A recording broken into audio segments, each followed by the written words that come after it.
ये लक्ष्य नहीं बना रहे, भटकते चले जा रहे। कोई भाग्यशाली सत्संग के प्रभाव से अपने लक्ष्य को दृढ़ कर पाता है। ये विशेषता से बात समझ लो, चाहे प्रलय हो चाहे महाप्रलय हो, भगवान के सिवा तुम्हें विश्राम मिलने वाला नहीं। प्रलय हुआ ब्रह्मा में समिट गए, महाप्रलय हुआ ब्रह्मा सहित प्रकृति में, प्रकृति परमात्मा में।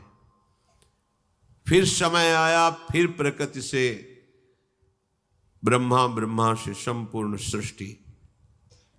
ब्रह्म मूल प्रकृति, त्रिगुणात्मिका प्रकृति, महातत्व अहंकार, सृजन प्रारंभ, फिर लय उल्टी रीत। कब तक ये चलता रहेगा? आप थकते नहीं है सोचकर, बार बार जन्म, बार बार मरण, बार बार भोग, बार बार चाह, मलिन हृदय, इसलिए नहीं थकते हो। नहीं तो सोच के तुम भयभीत हो जाओगे, और भयभीत होना बहुत अच्छा है। यदि भयभीत हो गए तो प्रभु की शरण तुम्हारे हृदय में मांगने की बात आ जाएगी। तो जो शभीत आवाज सरनाई, तो रखियो ताहि प्राण की नाई। बड़े कृपालु प्रभु हैं, जिनको यहां विषम परिस्थिति देकर के साधु संग दे देते हैं। बड़ी कृपा समझो, जिनकी सारी अनुकूलताओं को नष्ट कर देते हैं और एक मार्ग बना देते हैं। चलो अब तो एक ही मात्र उपाय है, संतों के पास बैठे, उनकी बात सुने, फिर हम समझें कि हमारा लक्ष्य क्या है। अब तो हमारा कोई नहीं रहा, ये सबसे बड़ी कृपा होती है। जब किसी पर एक कृपा होती तो चूंकि सन्मुखता ना होने के कारण फिर वो भगवान को भी कोसता हुआ उन्हीं विषयों की प्राप्ति के लिए असत मार्ग का आचरण लेता है, चोरी, हिंसा, बलात्कार आदि आदि। बड़ा विचित्र खेल। भगवान कृपा करते हैं, वो उस कृपा को ठुकराकर असत मार्ग ले लेता है।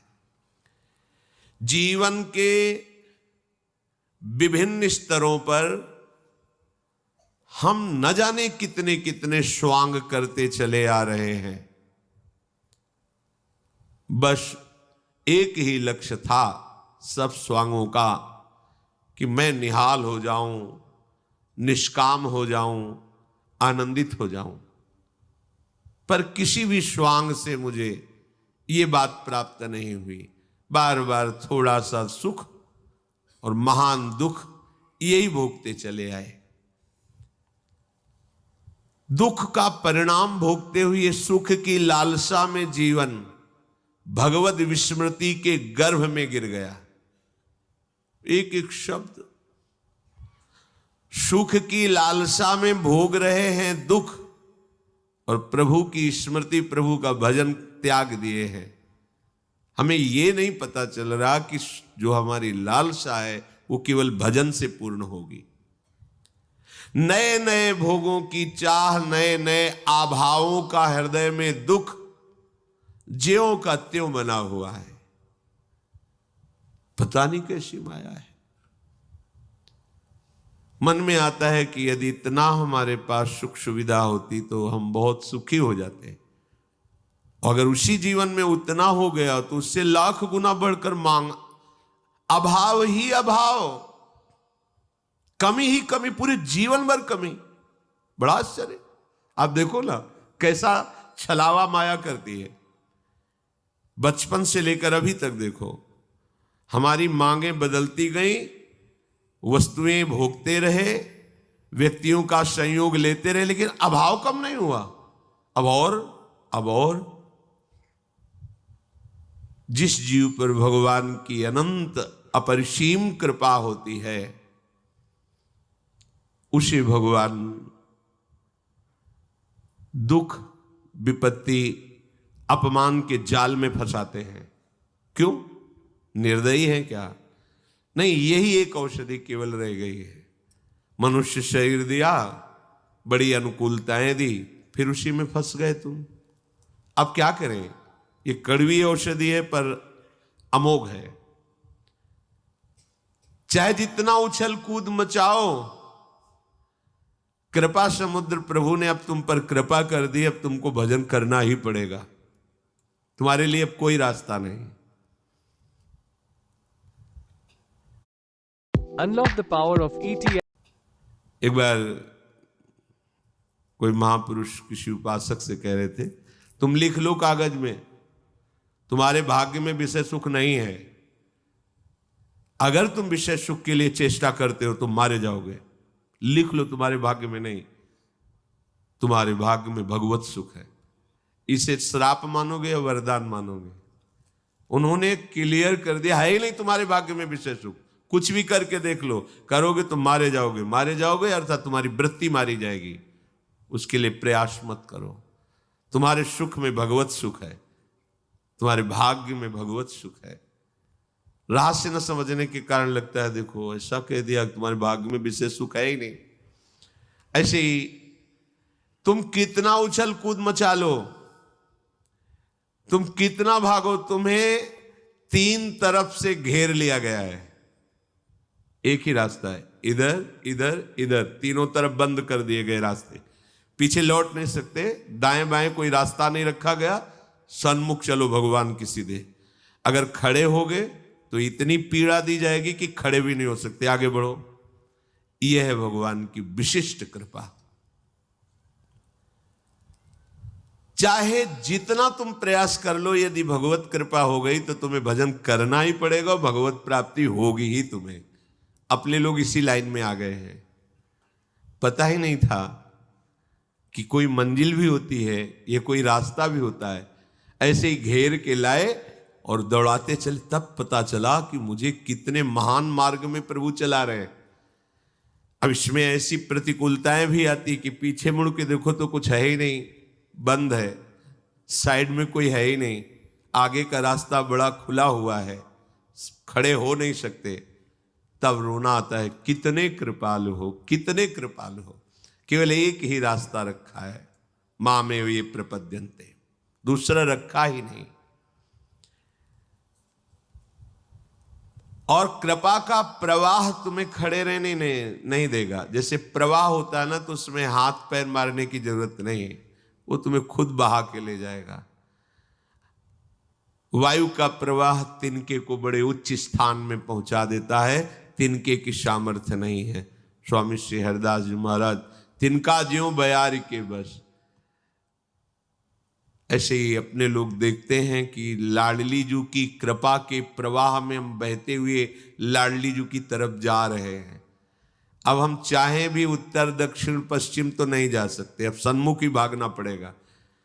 अगर इधर उधर की तरफ ताकोगे तो जलोगे, भाग नहीं पाओगे, नहीं भाग पाओगे, क्योंकि तुम कृपा पात्र हो, अब नहीं भाग सकते।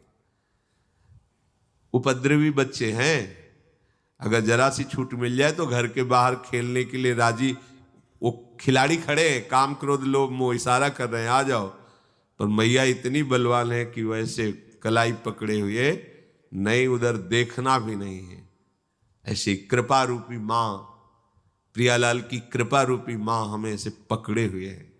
सच्ची मानिए, प्रतिपल ये अनुभव हो रहा है कि उनकी कृपा कितनी अहेतुकी है और कितनी समर्थ है। जो हमें महान पीड़ा देने वाले वो मुस्कुरा के बुला रहे हैं, हमें लगता है इनके साथ खेलने में बड़ा आनंद है, पर वो कृपा करके ऐसे पकड़े हुए, नहीं आनंद नहीं, वो आग है, उसमें जाओगे तो जल जाओगे, नष्ट हो जाओगे, और घसीट कर कृपा हमें लिए जा रही। प्रवाह में अनंत अपरिसीम मार्ग ऐसे तय होता चला जा रहा है जो हम कभी चल ही नहीं सकते थे। भूमिकाएं बदलती चली जाती हैं, कृपा का प्रभाव हृदय की स्थिति को बदलता चला जा रहा है। इसलिए तुम अपने विचारों में, एकादश स्कंद में भी लिखा हुआ है, यदि ऐसा अनुभव करो कि प्रभु की हमारे ऊपर अपार कृपा है, क्योंकि मुझे मनुष्य शरीर मिला, सत्संग मिला, भगवान नाम का परिचय मिला, प्रियालाल की उपासना मिली, अपार कृपा है। और जो दुख सुख पूर्व कर्म के अनुसार आए उसे चुपचाप सह लो। उपासक कभी अपने दुखों सुखों की गाथा दूसरे से नहीं कहता। अगर हम दूसरे को दुख बताएंगे भी तो क्या निवारण हो जाएगा? क्या रहीमन मन की मन व्यथा रखिए मन में गोए, सुनिठ लई हैं लोग सब बांट न लई है कोई। और हर पल प्रभु का स्मरण करते हुए मेरे ऊपर अपार कृपा हरि की है। जो ऐसा चिंतन करता है तो जैसे पिता की संपत्ति का स्वयं पुत्र अधिकारी हो जाता है, ऐसे परम पद का वो अधिकारी हो जाता है। ज्यादा प्रयास करने की जरूरत नहीं इसमें प्रयास का मतलब है असाधन से बचना। हम प्रभु की तरफ तो उनकी कृपा से बह रहे हैं, असाधन उस कृपा के प्रवाह के विरुद्ध चलने के लिए हाथ पैर मत मारिए, बस यही प्रयास है। जो धारा तुम्हें कृपा की ले जा रही है उसके विरुद्ध आप काटकर इधर उधर चलने की कोशिश मत कीजिए, तो धारा तुम्हें प्रियालाल तक पहुंचा देगी। जो बहुत कृपा पात्र अच्छे साधक होते हैं उनके मन में भी स्फुरणाएं होती हैं भोगों की, सुखों की, किंतु वो उन मन की स्फुरणाओं को उदासीन भाव से काटते रहते हैं। जो साधारण साधक होते हैं वो भी काटने की चेष्टा करते हैं, पर द्वेष भाव से। ये सूक्ष्म विषय है। हमारे अंदर कोई भोग की इच्छा हुई, कोई भगवत विरुद्ध बात आई तो हम उससे द्वेष करने लगते हैं। ये क्यों आई, इसको हट जाना चाहिए, हाय हाय, नहीं हटेगी, दृढ़ हो गई, क्योंकि आपने द्वेष कर लिया। जैसे कोई व्यक्ति है आपके सामने से जा रहा है और वो आपसे कटुवचन बोल रहा है और आप उसको उत्तर देने लगे, द्वेष करने लगे, तो रुक जाएगा, अब समस्या बढ़ गई। अगर चुप रहते तो बोलता हुआ चला जाता। अगर कोई अच्छा बोल रहा है आप उससे प्रिय भाषण करने लगे तो रुक गया, वो राग है। रागात्मक और द्वेषात्मक दोनों स्फुरणाएं उपासक के हृदय में होती है, पर जो ऊंचाई पर चढ़ने वाला उपासक होता है दोनों इन बातों से मतलब नहीं रखता। नहीं, प्रायः प्रश्न होते रहते हैं, बहुत परेशानी है, मन ऐसा, मन काहे को तुम मन में इतना तन्मय हो रहे हो, थोड़ा अलग होइए और बोलने दीजिए उसको जो बोल रहा है। आप मंत्र का स्मरण कीजिए, नाम का स्मरण कीजिए, शांत रहिए। ये उपासक की गलती हो जाती कि ऊहापोह करने लगता, अब क्या करूं, मन ने तो ये मांग लिया, अब क्या, कुछ नहीं, एकदम तटस्थ, राधा राधा राधा, ना उसमें द्वेष। क्यों आया, अच्छा आया तो आप राग न द्वेष, बहुत जल्दी मन शांत हो जाएगा। उस उपासक का मन बहुत जल्दी शांत हो जाता है जो अपने हृदय की, मन की स्फुरणाओं से उदासीन रहता है। शब्द पकड़ो, उदासीन उसे कहते हैं, न शत्रु भाव न मित्र भाव, उदासीन। कोई मतलब ही नहीं, तू बोलता रहे। मेरे गुरुदेव ने बताया कि ये नाम जप करो, ये मंत्र जप करो, मुझे गुरु की बात माननी है, और वो नाम मंत्र चल रहा है, सदाचरण कर रहे हैं, असदाचरण की प्रेरणा मन कर रहा है, हम उदासीन है उससे। कोई परेशानी होने की जरूरत नहीं, सब परेशान हो जाते हो आप लोग। ये बहुत आंतरिक बात कह रहे हैं, इसमें हम अपने हृदय की भी बात करें। जब गुरु कृपा से ये युक्ति मिली तब समझ में आया कि बेमतलब पिट रहे थे, बेमतलब हम जल रहे थे। समस्या तो यही होती है ना, सबकी समस्या यही है। ये ऐसी जलन पैदा करके स्फुरना कहता है कि हम संकल्प बना लेते हैं, उसका साथ दे देते हैं, और संकल्प क्रिया में उतर जाता है, फिर मलिन, बार बार पश्चाताप, बार बार कसम खाना, हम ये नहीं करेंगे, फिर हम वही करते। नहीं सुधरोगे। कैसे सुधरना है? पहली बात, नाम जब चलना चाहिए। दूसरी बात, मन की बात सुनते हुए भी नहीं सुनना है।